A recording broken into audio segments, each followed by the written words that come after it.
Good day. Today we're going to look at how to install a weather stripping seal for outer door. What's that, you wonder? Let me show you. This bad boy right here. It goes around the edge of the door. All around it. Let's see how it's done. Follow me.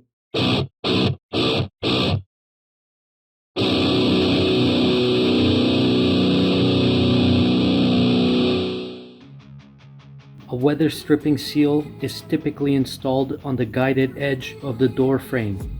It should be 1 inch wide, matching the metal part of the weather stripping material. First, I measured the length of the door frame, vertically for each side and horizontally for the top of the door frame.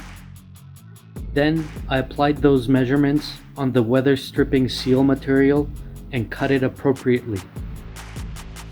Once the sealant was prepared, I used screws to secure it to the door frame.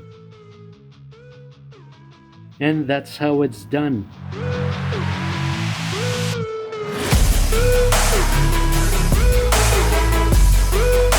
Thank you for watching another handy dandy video. And if you liked it or found it useful or both, ensure to give it a like, subscribe, etc., etc. Until next time. Good day.